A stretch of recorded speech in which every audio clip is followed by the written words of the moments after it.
Hello, my friends. Jerry Rosa here in the Rosa Stringworks workshop. I think we're live. Boy, I tell you, this Streamlabs OBS, it's great software in one regard, and in the other regard, it is the most squirrely software you'll ever want to deal with. And I'm not sure I want to deal with it, but I'm dealing with it. Today, all of my little monitor things are working, but it, for whatever reason, doesn't mute whenever I play something else. So, like when I play this little video that I'm going to show you a little bit later, I have to be quiet because it's not going to mute the microphone. I don't get it. I really seriously don't get it. You have to just monkey with this software all the time to keep it working. Looks like we got 30 viewers on here already this morning, and that's pretty good. Well, I think I do have a decent program lined up for you today. You can see this thing here and a little pivot on this. Well, that's to keep me from having a shaky cam when we do a workbench tour here. So I can set the camera up here and then just kind of tilt it each way. That's my idea. And we will get to that here in just a few minutes. But first, I want to say congratulations to Kaylee, my eldest granddaughter. She graduated from high school with honors this spring and is now headed to college down in Springfield. It's Missouri State University. And she is leaving from the farm this morning to go down there. She spent the night here, so congratulations, Kaylee, and I hope you have a wonderful college experience and learn a whole lot and make millions of dollars and save the world. Because we need saving, that's for doggone sure. Anyway, moving right off of that, I have a viewer gift. And this is an especially nice gift. But you know what? More than the gift, it's the letter he wrote. And I can't really read you the whole letter because it'll just sound self-serving to me. But it's Michael Berkmeyer, and he's from South Carolina. He sent me 3 pieces of wood for the sides of a guitar or something, and they look to be mahogany. So real nice sets of there's 3 individual pieces there. I don't think the camera can show that, so I'm not going to unwrap it, but thank you so very much, Michael, and especially thank you for the super kind words here.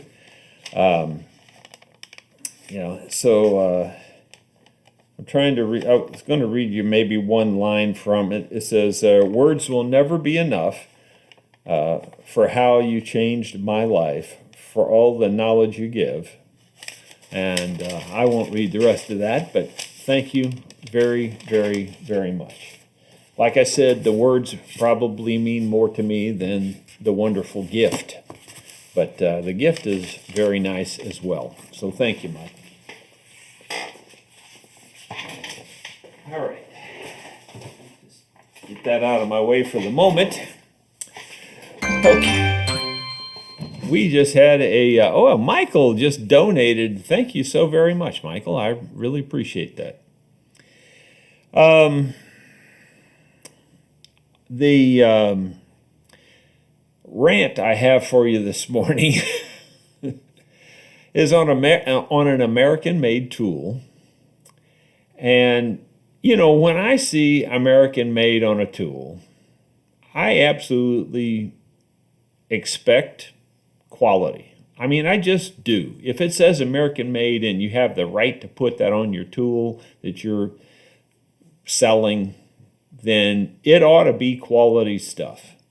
Now, let me first back up just a little bit. So this is not the tool, but I want to show you this first. This is a Carlyle set of electrical pliers. I did a short video on this. In fact, it was a real short video. And I said, these are the world's finest electrical pliers I've ever used. And I stand by that. These things are incredibly good. They've got, you know, a lot of wire sizes here. They have a cutter built in right up here in the front. So the strippers are right here, and then the cutter, and then there's another cutter, and then there's two more types of crimping applications here. And then right on the very end, it's the real good gripping jaws, and they're right on the very end. I can't tell you how much I like these pliers. I mean, I use stuff like this all the time. I know to some of you, it's like, what's the big deal? But when you use tools like I use tools, and you do as much electrical work as I do, and I do a lot of it, these things are just like the best ever. Okay, so when I went to Napa to get a set of ring pliers, by the way, I got this at Napa. I do have a link to these on my website. If you go on the products I use, you'll find these. If you scroll through the list there, you'll find these. I'm telling you, these are expensive. I mean, compared to just like your cheap pliers and things, but they're well worth it. I went and bought a second pair because I liked the first pair so much. So I have two pair. I paid for both of them. It's you know, it's not a sponsored thing. Okay, so when I went back to Napa now, I expected to find a set of ring pliers that would be high quality. And when I saw the Carlyle brand on the ring pliers, I thought, wow, I'm going to get those. What's the price on them, I ask? $105 for this ring pliers. Now, ring pliers, you don't use them that often. I don't use them anywhere near as often as I use these. These are in the roughly $25 range, under $30 anyway. So $105 for a set of ring pliers seems like a crazy amount of money to pay for a set of ring pliers. But I thought, it's Carlyle. Hopefully it'll be the same kind of quality as this. Absolutely 100% wrong. The quality on these ring pliers, Carlyle should absolutely be ashamed to put out something as nice as this and to put out something as crappily made as these ring pliers. Now, if you don't know what ring pliers are, let me show you what a ring is first. This is a ring, and these things lock around shafts, or if you have the internal, this is the external type ring. So if you had a shaft through here, this would lock around it, and there'd be a groove in the shaft, and this would keep it from pulling off or sliding out of something. So these rings are very important on a lot of heavy equipment. Now, this is a big, heavy ring. I have roughly 8 or 9 pairs of ring pliers in my toolbox. I tried them all on this ring, and none of them would open this ring. They would all bend or break or something. So that's why I ended up going to Napa to buy a heavy-duty set of ring pliers. Well, I got a heavy-duty set of ring pliers. These are heavy-duty. There's no doubt about that. These things are heavy-duty. But not made worth a hoot, in the sense that they do say made in USA, USA patent right there. It says it right on the deal. They also said right here, it also says on the handle, Carlyle, USA. Seriously, if anybody from Carlyle is watching this, you should be ashamed of yourself to put this out, especially at that price. Okay, so now you're wondering, well, what's so bad about them? Well, I'm going to tell you. I bought the first pair, and I said first pair. That ought to give you a clue. This is the second pair. I bought the first pair, went out into my car because they were in a shrink wrap thing, you know, these blister packs or whatever you call them, and it was covering the whole tool, so you couldn't really tell if it was, you know, what I wanted. I had this ring out in my car, and I tried it on this ring, and it seemed like it was going to work. And just monkeying around with these things in the car, just doing what I'm doing right now, they broke. I'm not kidding you. They just broke. And I'm going, what's up with that? So what broke? Well, there's this little stud, and I'm going to just lay it in my hand. This little tiny stud, if you can just imagine it being spot welded on a piece of steel like this. I can't show it very well. But it's internal. It's on the inside. It's in between these things, but it's just spot welded, just like I'm holding it right there. That's it. The spot weld just broke on the first one. So, of course, when all I did was walk from my car back inside. I said, hey, this thing's already broke, you know. So they said they had one more on the rack. So I went back there. I got the other one. This is the other one. And I monkeyed with it, of course, in the car for about 5 or 10 minutes because I wanted to make sure it wasn't going to break, you know. Well, everything I did, and I even put a little bit of pressure on the ring and stuff like that, they held together. So I get back here to the farm. I walk in to the machine I'm going to work on to take off. Actually, it's these 2 rings that I removed. Okay? So I removed, I started, let me back up the truck. I started to remove one of these rings and they broke instantly. The same part broke. In fact, this is the part off of these pliers. So it's 20 minutes to town, or roughly 20 miles to town. So that's 40 miles round trip and another at least hour out of my day. And I couldn't afford it. And I know that 99% of the people watching this, 99.9 probably, would have just taken these back and said, look, give me my money back. These things are junk. And they are. Carlyle should recall every one of these and fix this problem. Because this is the same thing that broke on the first one. And it's just a little thing that's spot welded. But the problem is, it's not spot welded. It's just barely stuck on there. And I mean barely stuck on there. Because I was not putting any pressure on this when that broke. Now, here, when it broke, the parts flew everywhere. There's a spring, this kind of, it works this lever right here. This lever pivots on that pin. And there's a spring, as you can tell, there's a spring on that. Well, that spring went flying. I don't know where that spring went. I looked my whole shop over, upside down, sideways, could not find that spring. I did find this stud. Okay, make a long story short, and I know it's getting to be a long story, but this, in my opinion, deserves talking about. Because I don't want you to go out and buy these and spend $105 and have this experience.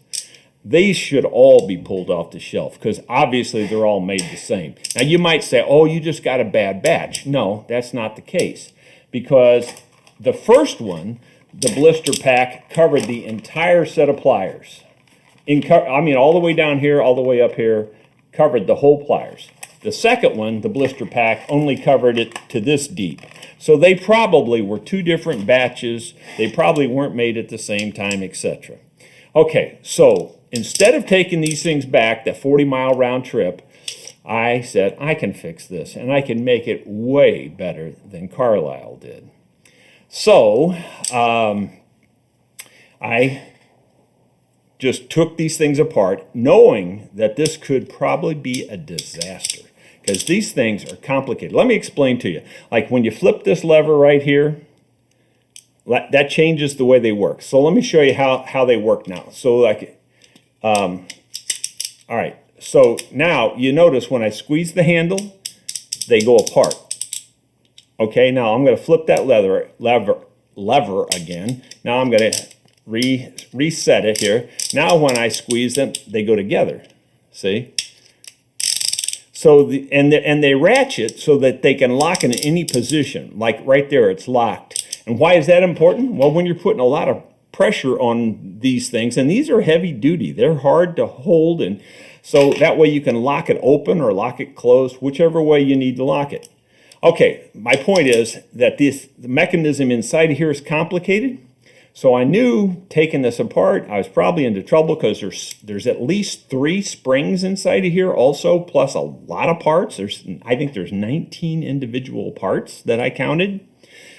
Okay, so anyway, I took it apart. I drilled a hole right where this stud should be, because you can see where it should be because of the spot weld mark there. So I drilled a hole right all the way through this. Now, I don't care what this looks like. The reason I've been covering this spot up is because it looks ugly.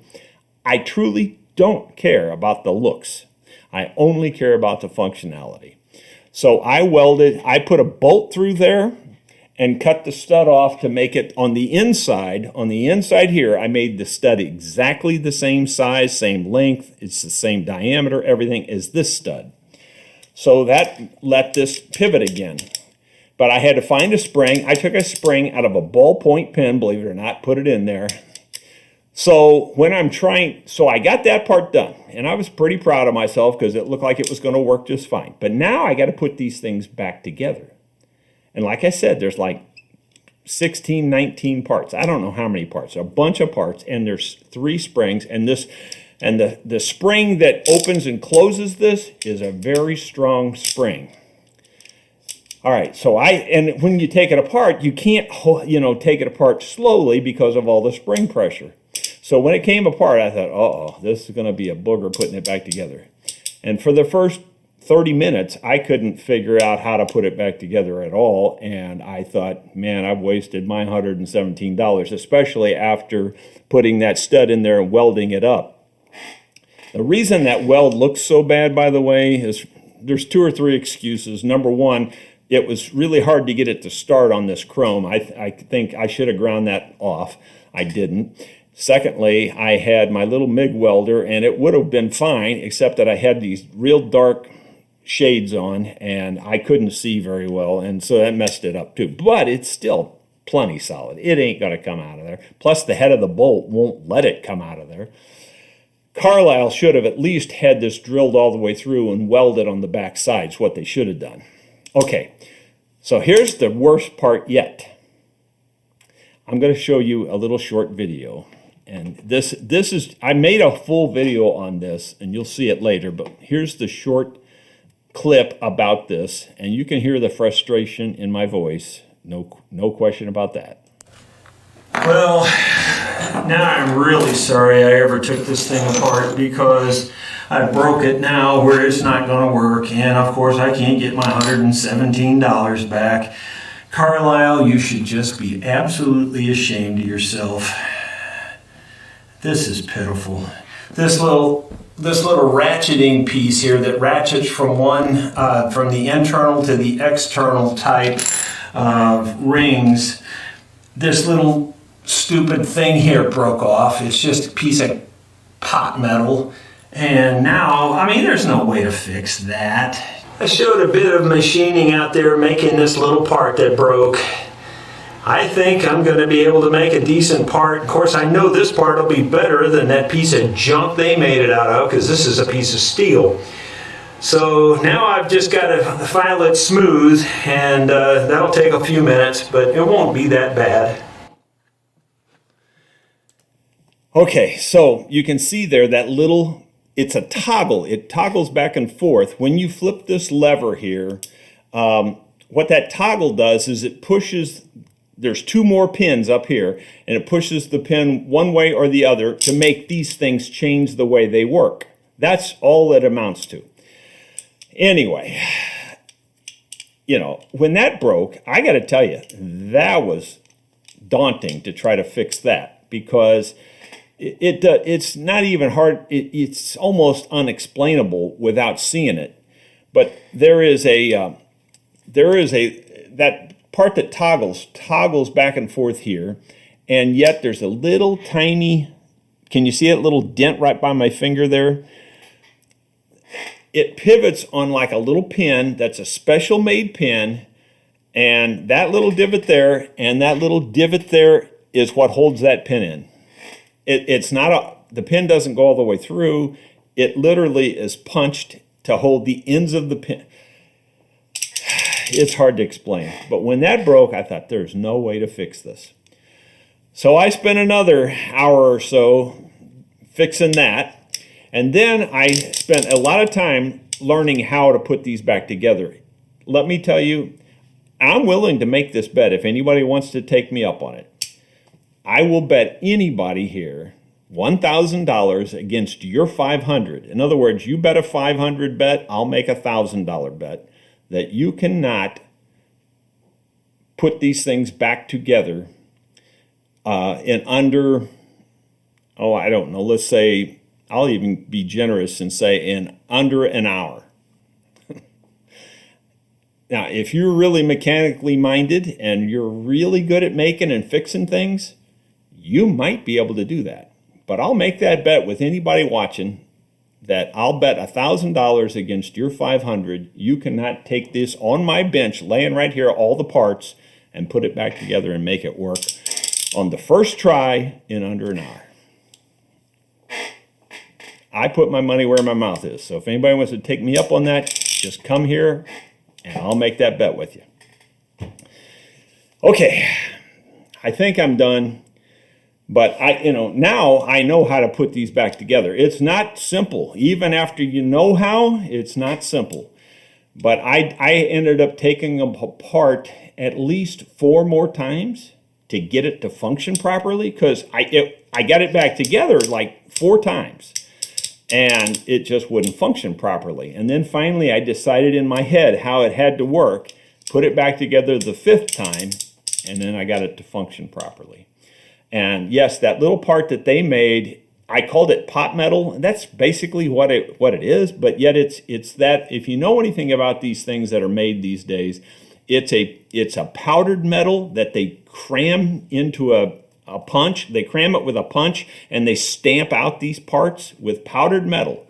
So it was just a little tiny powdered metal part. This tool cost, with tax, this tool cost me $117. Do not buy this tool unless you are as determined as I am. Now, you might say, well, why didn't you just go buy a different brand or take it back? Like I said, it's 40 miles round trip. I knew I could fix the problem that it had on the first. I didn't anticipate the other thing breaking, obviously. Had I anticipated that, I would never have tackled it. But now that I did, I'm glad I did, because now I know this thing is solid. It ain't never going to break again. I know that. I needed a good, heavy, strong pair of these because, like I said, I got like 7 or 8 pair, maybe 10 pair of these things, and all of them are total, absolute, positive junk. They will work on little light stuff, like little tiny light rings, light versions of this. I mean, this is pretty big. You see, I can stick my whole thumb through it. It's heavy, thick steel, So you need heavy-duty stuff to open stuff like this. And I do open up stuff like that quite a bit. In the past, I've taken needle nose pliers, jammed them in the holes, opened up the handles to open those. Yeah, it's really hard, especially on really big ones like this. Okay, I'm off of it. I'm done. But Carlyle, I'm saying one more time, hang your head in shame. To produce something this nice and for only $25, and then sell something this crummy for $105 and then $117 with tax. Yeah, absolutely should hang your head in shame. Okay, I'm off of it. I'm done. I won't say no more about it. I know that probably bored some of you to absolute tears, and I'm sorry, but it needed to be said, and Carlyle needs to be called out on that. Every one of those should be recalled, because I guarantee you every one of them is going to fail the same way. When you spend that much money on a tool, it ought to, and if it says made in USA, it ought to be quality. All right, let's move on to what you really came here to see, which is the Workbench Tour. Now I'm going to have to grab the camera, move it over there, so you're going to see the camera all over the place. If it makes you ill from motion sickness, you better look away. Here we go.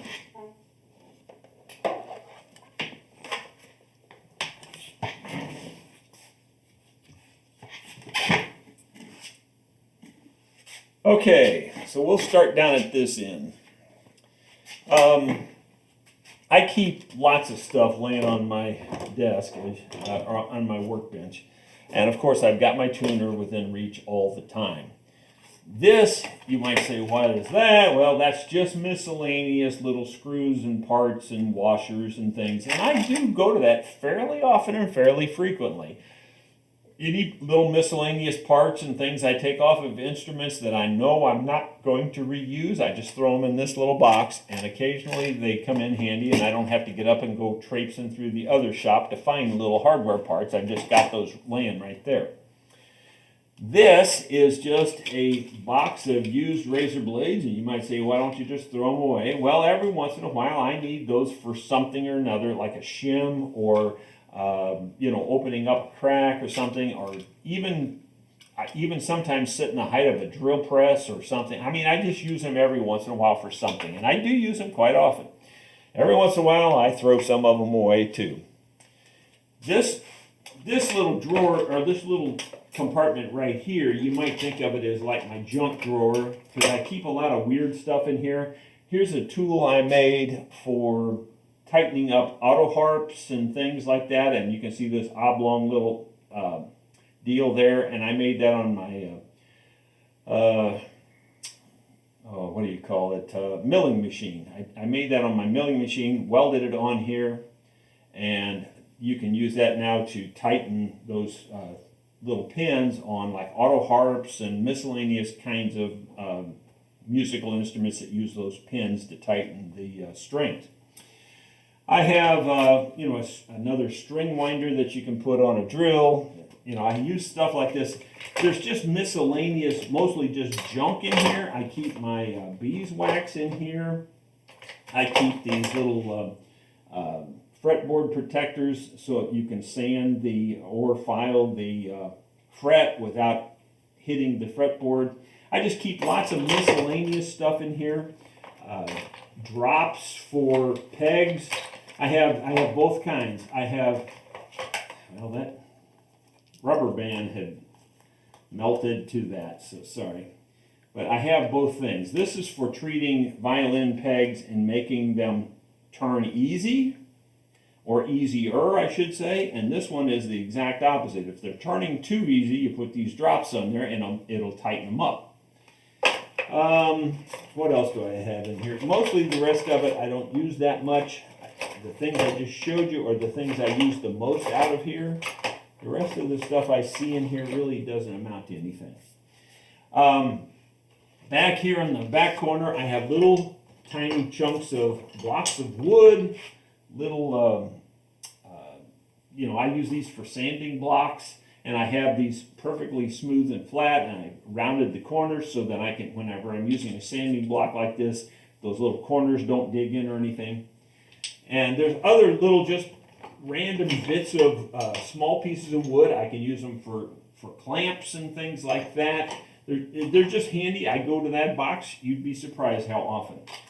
Here is a box full of wedges. These are, I use wedges all the time to tighten things, to make cracks go together, or, to put in between a clamp and something to force it down. And slide these in, and it'll tighten it up slightly, or less abruptly, I should say, and you can play with this. Wedges are, I don't even know how to tell you how handy they are, but wedges are crazy handy, and you need them in all shapes and sizes. Okay, over here a little further to the right is my caliper sets. There's my eye gauging set there. I keep my remote for my dust collection. If I hit that, you can hear the dust collector kick on and then turn it right back off. Very handy. I've got several of these scattered throughout the shop, so I can turn the dust collector on from anywhere. I also clip these on my belt sometimes when I'm moving around a lot. I have a tray of just miscellaneous stuff, which is mostly just a junk drawer again. But I keep my antler saddles laying here, the ones that I'm either making or I can make saddles from. So that's just mostly junk, really. The rest of this stuff in here is here's some different sanding blocks that I keep here handy. This is just a lighter, just just a normal barbecue pit type lighter. That little flame is handy sometimes when you need to heat something like some glue or something. I've got my clamps for violin over here. Violin tops. This arch helps you reach across a violin, squeeze the sides, pull them in. That's pretty much everything in this area here. This is yet kind of another junk drawer, but I do have several things in here I use a lot. For instance, here's the string winder that let me turn the camera, sorry. So this is kind of a junk drawer. I have a string winder. I have various different brushes. I keep my things for adjusting sound posts in here. Here's those tools. By the way, back here in the corner, this is all leather and plastic for clamps and things like that. What else is in here that might be interesting to you? Mostly that's it. This is also a sound post adjusting tool here. And another violin tool that I use is for tightening up the chin rest. It has the little holes in the nut, and you put this in there. This is a specially made tool for doing just that. And what else? I don't know. There's probably 2 or 3 more things in there that you could probably find interesting, but I also keep my little piece of aluminum for driving frets in there. You notice here, by the way, this is a bunch of blades for my scalpels. I just keep them handy. This is where I keep my different fret crowning inserts, or this is the large one. It's a file basically. And then I've got my little extra blades for my finger planes in here. And let's see, over here, these are just some old saddles that I milled to a certain thickness. So if I need to know something about a certain thickness, I can slide these in and know that it's 120 thousandths or whatever on that end, 130 thousandths on this end. In fact, this is what I actually used for string height prior to getting this tool. Now that I have this wedge tool, I don't use that very much at all anymore. Moving over here to the center, down here I keep my razor blades handy because I use them all the time. Here's some more blades for scalpels. This is mostly a glue, just a glue and liquid, different kind of, I don't know, just different things. Mostly glues primarily, but there's also like lighter fluid and some, here's some Flitz polish, just different things. I can't keep, it's just not big enough to keep everything in there. I used to keep these things in there, but now that I got so many other products, here's some wax. My Renaissance wax is down here. The Be Good oil's in here. My Timbermate wood fillers in there. So a lot of stuff. I hope you can still hear me. I know the microphone's quite a ways away. I'll try to move it a little closer.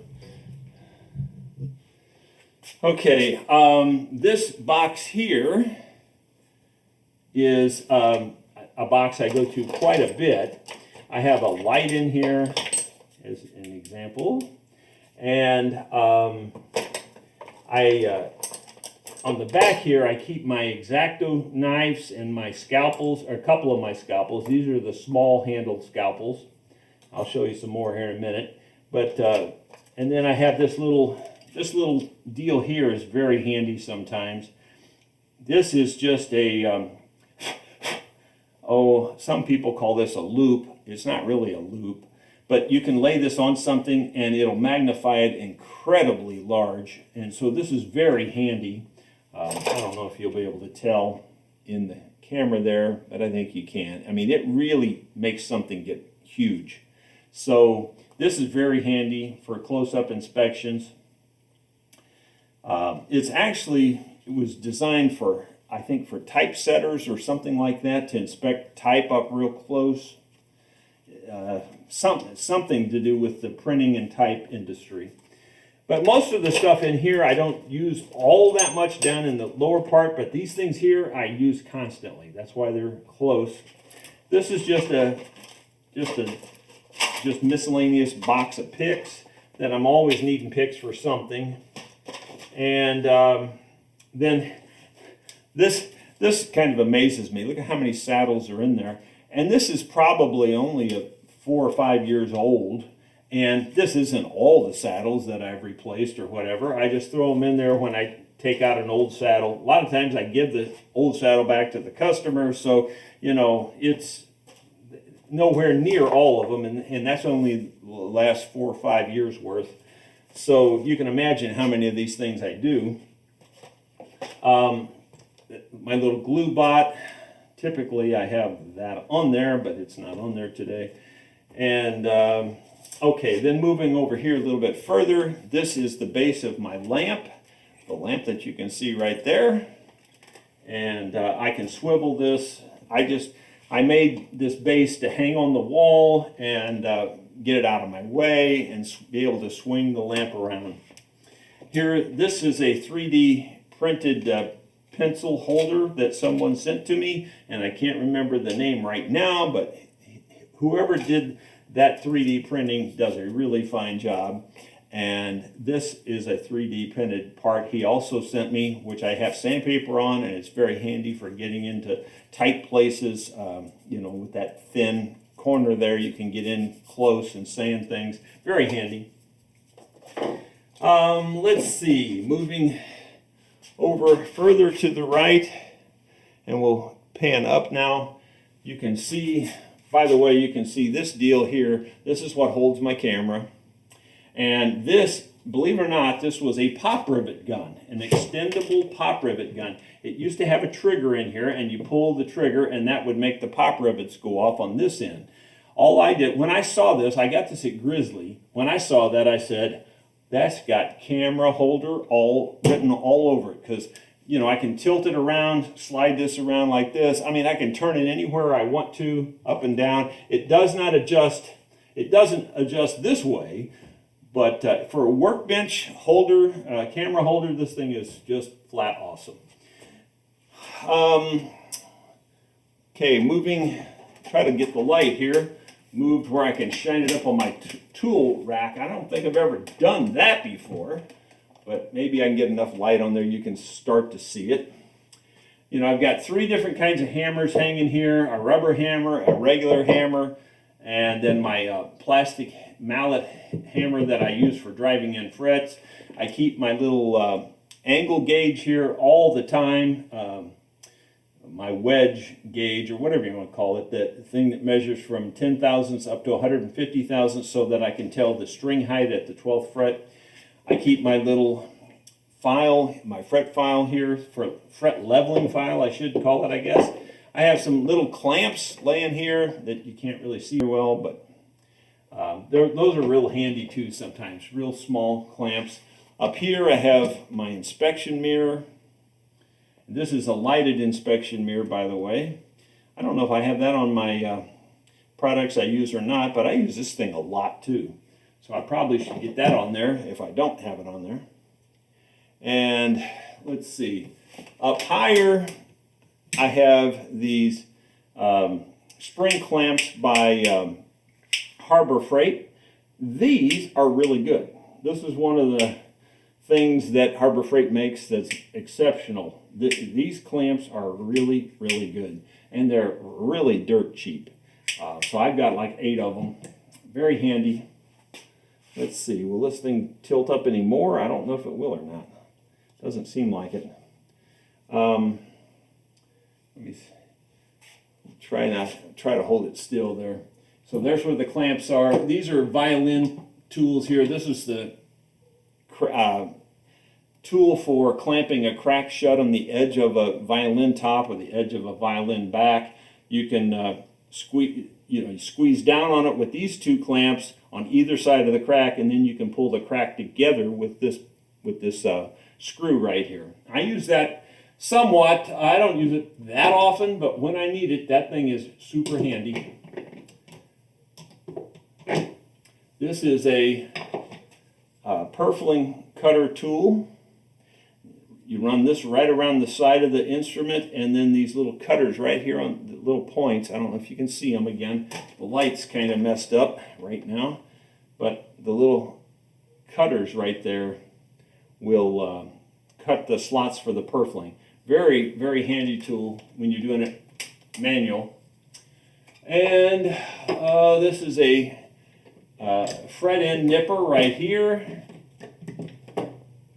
My razor saws, my actual fret saw, a bunch of removal tools. This is for removing bridges and things. That's what those are for. This is another little homemade, I don't know what you call it, like kind of like a clamp, but you can, you know, this got this hole through here. You run a wire down through that hole, and like if you drill through the hole in the top of your guitar or something like that, and you put a wire around the brace and you come right back out that hole, then you can use this. You can use, I'm holding the camera with one hand and holding this, so sorry. But then you can tighten up that wire with this and pull that brace up tight to the top. There's lots of applications for this. But I don't use it that often, but when I need it, this thing is absolutely crazy handy also. And I made that, of course. All right, there's some more clamps here. Let me see if I can slide you down this way. I think it'll make it better. If it'll let me, of course. Why would it let me? I'll just have to unclamp it and move it down here. Doing this all one-handed, folks, because I'm having to hold the camera here because I know it's going to get pulled off if I don't. Okay. All right, so then you can see my rack of pliers, and I have, these are fret pullers here that I ground the faces off. These are my plastic jaw pliers. They actually have plastic jaws, very handy. Again, those are things that I probably could put in my products I use. These are just wire cutters or diagonals or side cutters, whatever you want to call them. Different sizes. Then several sizes of needle nose pliers. I usually keep these electrical pliers, I keep them right there.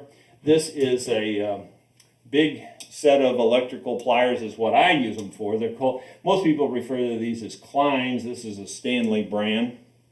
But again, these are for electrician type work. I use them here too because they're so heavy duty. I can, you know, really get down on something and when I need to. Some more miscellaneous clamps. I have a level up high up here that you can barely see. And these are, what do you call those things? I forget them right now. I know the name of it, but I can't think of it. Not sutures, I don't think. No, that's... Anyway, these things are just clamps that you can, and sometimes that's what they're called, but they lock together so you can clamp down on something, and then the little mechanism right here locks them together. So it's pretty handy, but you can also reach inside instruments and grab things and pull them out with these too. So they're real handy. I also use this to put labels down inside instruments. Very handy for that kind of thing. Here's the scalpels that I have. These are very, very good. The thing about the scalpel blade is that it's very sharp and it's more flexible and more durable than an X-Acto blade. The negative of these is it has this goofy little thing here, and I'm always getting that thing bumping what I'm trying to do. There's not enough clearance there for my taste, for the kind of work I do and the way I use this. So often I use the X-Acto blade rather than this, even though this blade is superior to an X-Acto blade. There's no question. It's the way you have to hold it is the problem. Okay, then we'll go down here and take a look. Mostly just screwdrivers in this general area here. Then you're getting into different kinds of chisels. Here's my 2 cherry chisels back here in the back. I really like my 2 cherry chisel set. That one got messed up here. 2 of them got put in the same hole. That ain't good. All right, so anyway, I do really like my 2 cherry chisels. I would recommend those. Then there's just more miscellaneous things for the most part. Most of this stuff I don't use very much. I keep my fret recrowning tool back there, and the main reason it's back there is because that's the only hole big enough for this to go through. So that's why I keep it back there, but it really would be better if it was closer. And now I say that, I can't even get it through that hole on camera. That's weird. It usually just goes right through there. I don't know. Like I said, on camera, things happen. And then I keep my little peg reamer here, back there too. Very handy peg reamer. Little tiny punches, you know, just like you can see the little tiny point on that. Very handy.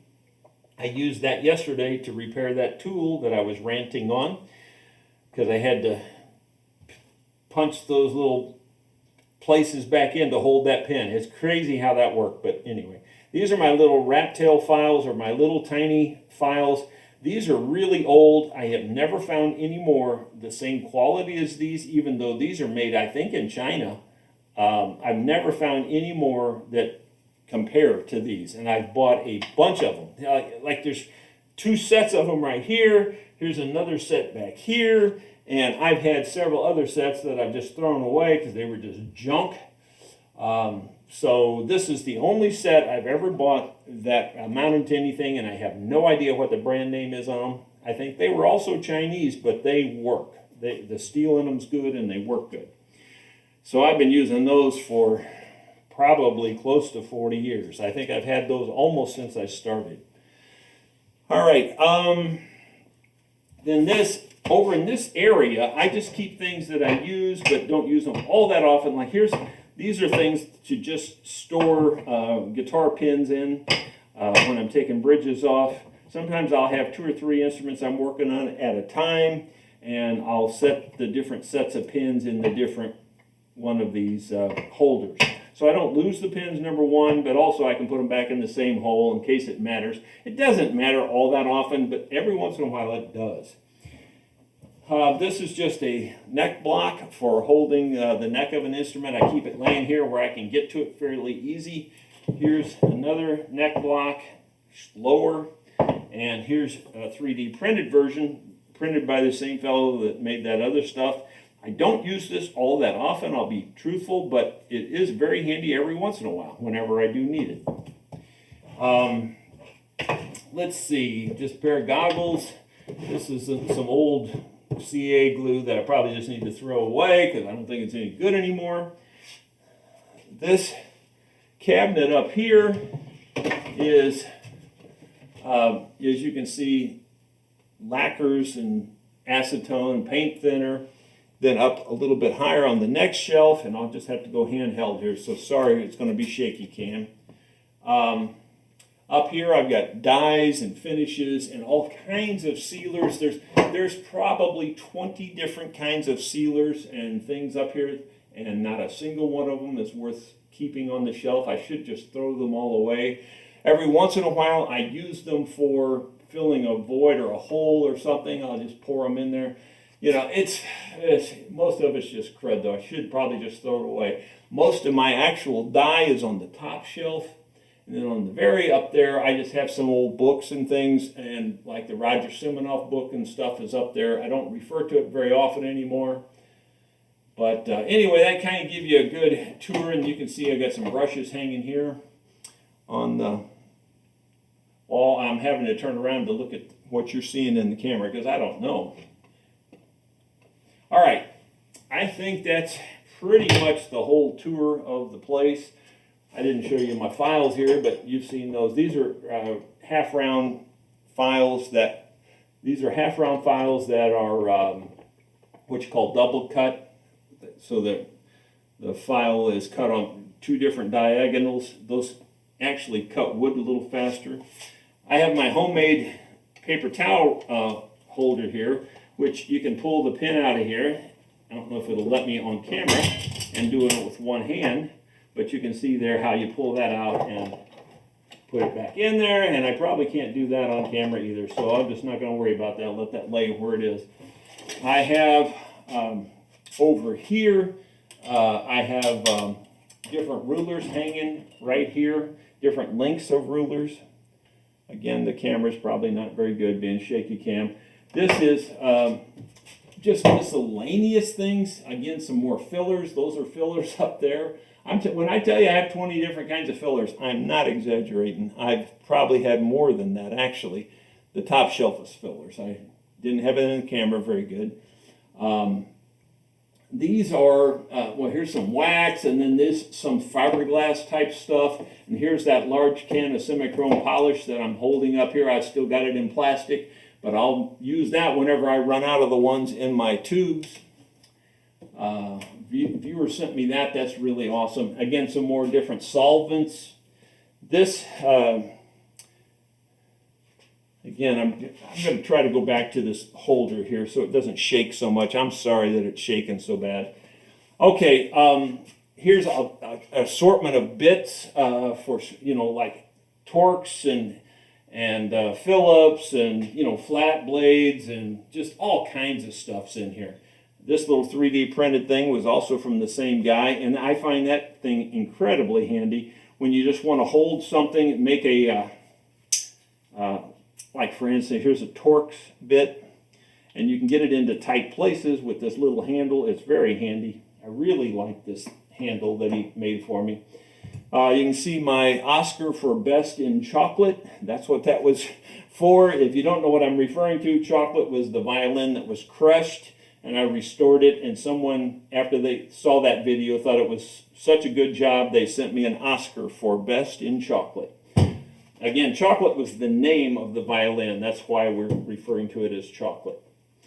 Anyway, that's kind of it. I have over here, I have drill bits, all kinds of them. These are metric. These are left-handed drill bits, even if you didn't know there is such a thing. There is. These turn backwards compared to the norm. And the reason you have that is for removing screws and things that get broken off. It works pretty good. Very tiny drill bits in here, and then a regular standard set of high-quality drill bits up here. And these drawers down below, and I don't know if you can see this very well, but this top drawer, again, is mostly just junk stuff, but I have a very small set of screwdriver bits and things in here. These are tiny for like working on eyeglasses and very tiny screws and things. Just keep miscellaneous things in here like a tape measure, different things that I use from time to time. These are internal cameras, video cameras that can go inside the instrument. Again, I don't use them very often anymore because it's just such a pain to get all that working.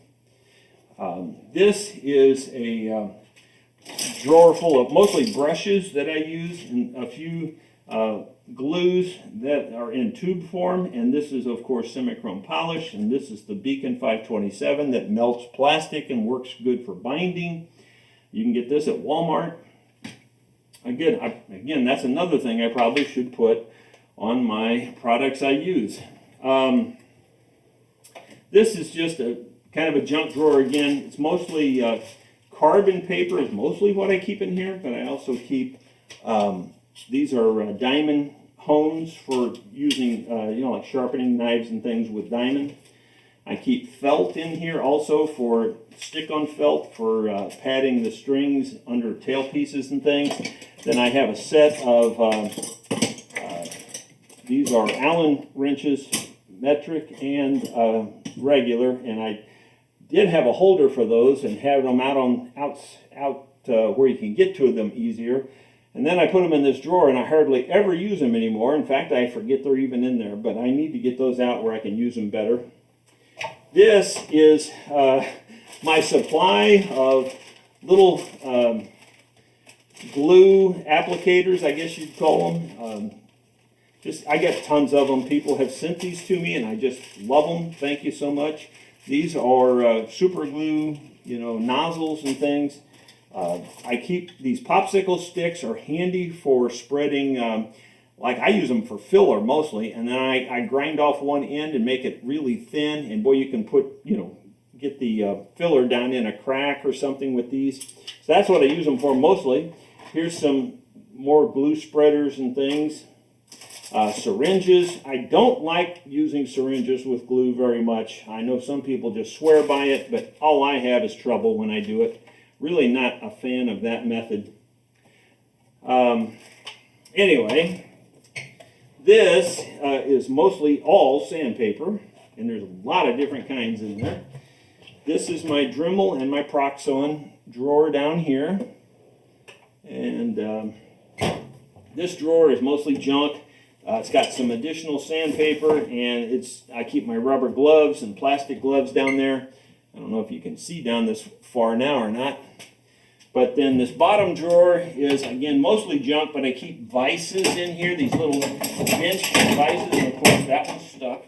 But like my little bench vise like that I can clamp on the bench, or this larger one that I can set on my tabletop much better. I also keep steel wool in here and my heat gun in here. That, I think, is everything.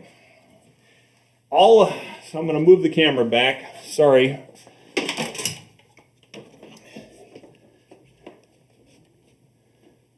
All right.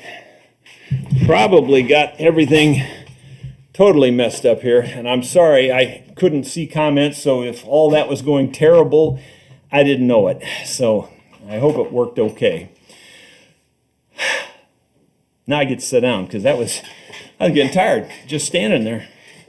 I think that's it. I hope that I still have a couple of viewers. I only have 125 now. I know we had up over 138 or so, so probably I bored a bunch of people to tears. Okay, I'm finished with all that, so I'll look at the question marks here and see if I see questions. Scrolling up to the top first to see if I have anything I missed. I'm looking for question marks in the front of the question, so if I miss yours, sorry. Phil Gallagher, it looks like, just a comment regarding the letter you received. Not all of us express it, but your inspirational work and words mean a lot to a lot of people. Please keep up the great work. Thank you very much, Phil. I don't want to go into it because it sounds so self-serving and it sounds like I'm patting myself on the back. But I can tell you with all honesty, I get some of the nicest emails, some of the nicest letters of how, the videos have affected people's lives, how it's changed their lives, how it's prevented suicide, how it's... I really can't even tell you. I mean, I could go on and on and on, and I'm not going to, but it's just amazing the impact the videos have had. I am totally floored and totally humbled by it. So thank you very, very, very, very much. Moving down a little bit more. Phil, after Phil's comment, Rick Curtis said amen. So I think he's referring to that comment. I'm looking for the question marks. I don't see many with question marks. Michael Burkmeyer says, how can I get some spool clamps or make them? Spool clamps, okay. Yeah, I made all my own. If you'll watch this for a second, I'll go get you a few different kinds that give you some idea. I'll be right back. Uh-oh. Uh-oh. I know you can hear me, but what happened there?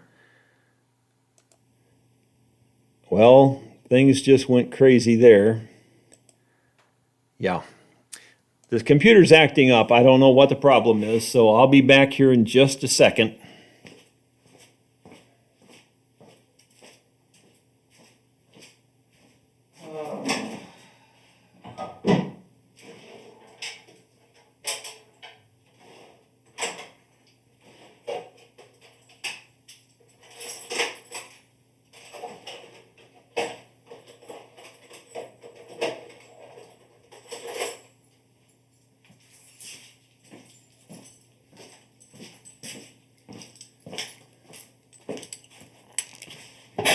I hope you guys can still hear me.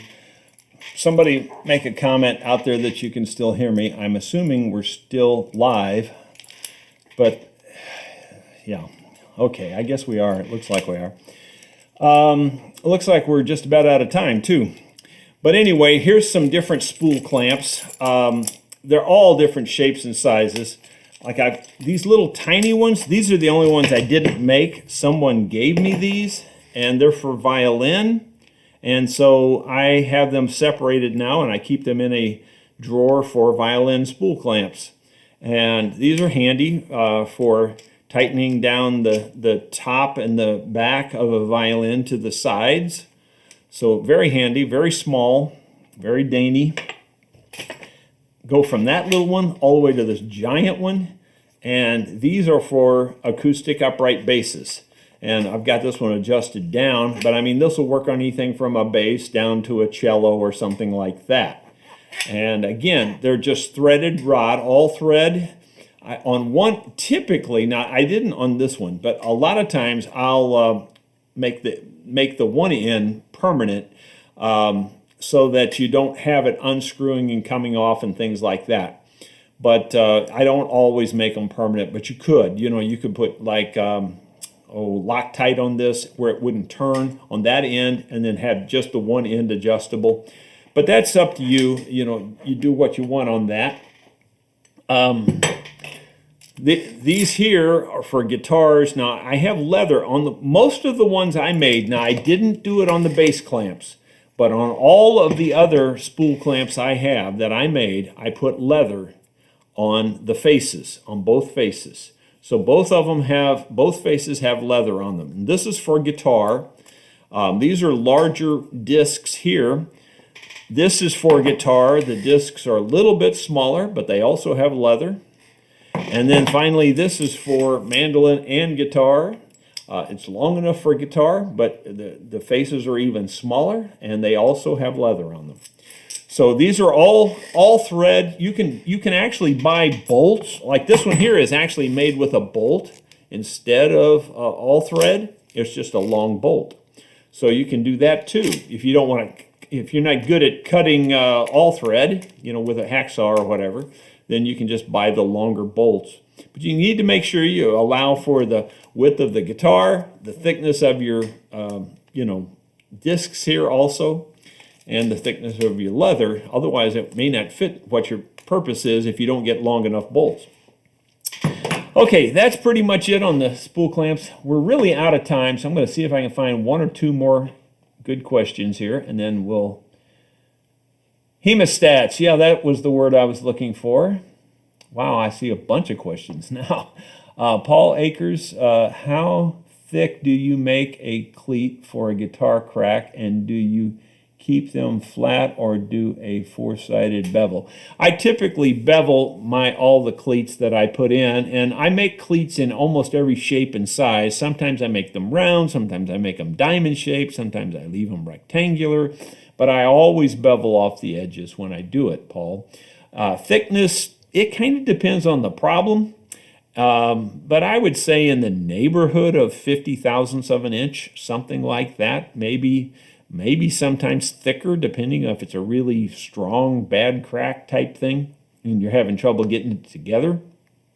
But roughly about 50 thousandths, so, maybe a little bit, that would be like 1.25 millimeters, something like that for your millimeter friends, and up to maybe 2 millimeters, which is be 80 thousandths, so somewhere in that neighborhood. I'm going to try to get through these questions fairly quickly. Lonnie Horowitz, MD, what model light is the one you mounted to your bench? I don't know, I'll be honest. I don't even think it says a brand name. It's just, well, it might here. Cheap Chinese Junk, I think, is the brand name. It is made in China. Bourya. Bourya. Might as well turn that off. Yeah, it's just a cheap one, but it is LED. I do like the LED lights way better. This one does have a magnifier built in too, so you can lift this up and you can get to the magnifier. So I would just kind of go by what the reviews are on them, and whether or not it has good reviews is probably the way I would make my decision. Edward Dolinsky, oh, hemostats, yep, he was the one that said that. Yeah, someone else said that too, so you're right. That was the word I couldn't think of. I get stuck like that a lot on words, and I know the word, I just can't think of it. Michael Boyer, on a nylon string classical guitar or baritone uke, what would you have the action be at first fret? Michael, I don't change the first fret action much on anything. I keep it around, 16 thousandths, 18 thousandths, somewhere in there. I don't do very much nylon stuff, I'll be perfectly honest with you. So you might, if you know that you need more, then you'll have to allow from there. But typically on steel string things, and really even on the nylons, I haven't kept it much, it's pretty close to about the 16 to 18 thousandths that I typically use. Now, I want to say this for clarity. That's kind of the average string, but as I get to the treble side, the E string and the B string on a guitar, I might have them a little bit tighter than the 16 thousandths. They might only be 12 thousandths or something in that neighborhood. But your bigger strings have to have a little bit more. So the big E string, I'm going to leave it a full 16 thousandths. Now, how do I determine the 16 thousandths? I use a thin Martin guitar pick. It's right about 16 thousandths. It's a perfect way to tell. So when I slide it in there, if there's no movement of the string when I press down, it's just about perfect, as long as it doesn't raise the string. If it raises the string, you may have it too low. Okay, that's what I use. I like to use common sense, simple things. And a pick is the easiest thing you can use up there. It's just handy and it's easy. Hope that helps you there. Like I said, I'm not an expert on the nylon string thing. Morning, Jerry. After scraping my binding off, I found several hairline cracks are absorbed stain. Is there a way to remove the stain in them or fix this problem? Are you talking about I think you're talking about the cracks are actually in the binding? I don't know. I'm not sure about that, what you're referring to, because it says you scraped it off to clean it. I got you. I was thinking of the way I read it the first time, took the binding entirely off, but you just scraped it to clean it, and now you see hairline cracks. I think I get it. Okay, no, I don't know that I know a way to fix that. I hesitate even trying to suggest a way. Yeah, no, I don't really think I have a good method for that. The only thing you might try would be something that won't melt the plastic, but it might remove the dye or the staining. Would be something like the lighter fluid, or paint thinner. Paint thinner itself is fine. It won't melt your plastic, and yet it might remove the staining. That's just a possibility. I don't know that it'll work. Sorry, that's the best I got. Okay, moving on here, see if I can get down to the last question or two. Loud and clear. Okay, good. I apologize in advance. Okay.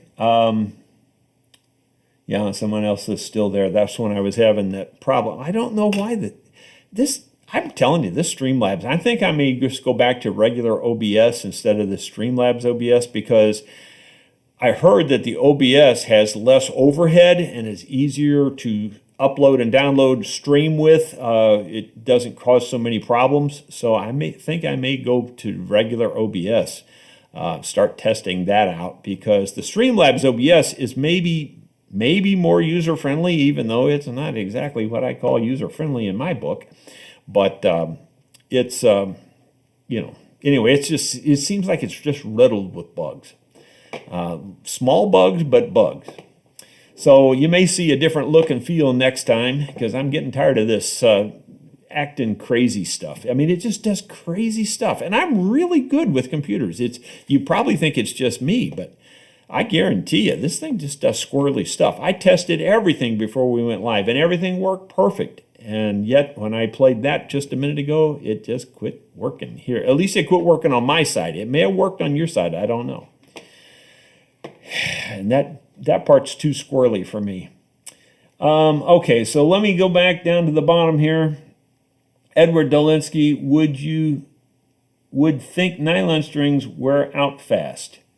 Not really. Nylon strings probably last longer than the steel ones, and that's no kidding. You know, like people use nylon strings on their upright bases, and they'll last virtually forever.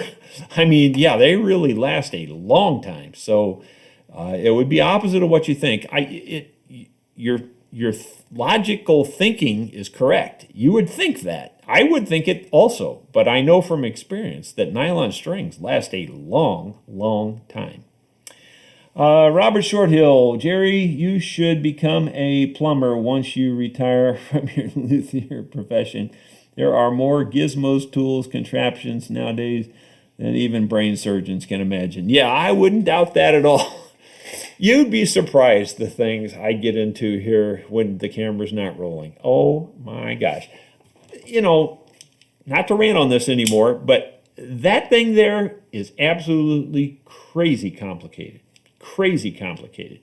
I have no idea how they assemble that in the factories, but it's got to be some kind of machine that holds all the different parts together and sticks it together somehow.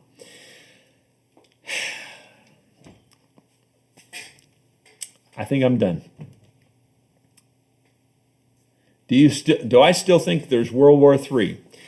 I think there's large potential for it, although I think maybe the sanctions and all the stuff that's happened were good in the long run. And I think that, you know, I think Russia's hurting. That's what I think. I really do think so. And so maybe not now, but it still wouldn't surprise me. I don't see how we're going to get out of this. I really don't. I really feel for those people in Ukraine. You know, I just really feel for them. Sorry.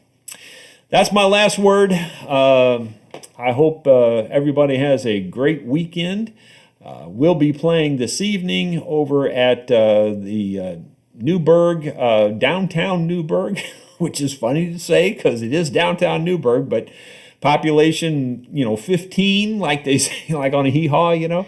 It's kind of like that. But there's an old train station hotel there that we jam in on the third Friday night of the month. So if you're in the area, come by at the Houston House in Newburgh, Missouri, right down by the railroad tracks. You can't miss it.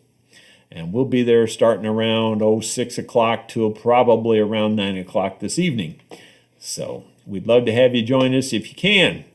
Thank you so much for being so kind to me. Thank you so much for watching my videos. I hope I didn't just bore you to tears with that whole mess there, but maybe some of you, it maybe helped some of you that are wanting to get into this. I didn't go into why I keep everything where I keep it, but I keep most everything within arm's reach, things that I use a lot. Now, there is a lot of junk here that I could get rid of, there's no doubt, but you know how that is. Things just accumulate in drawers and things.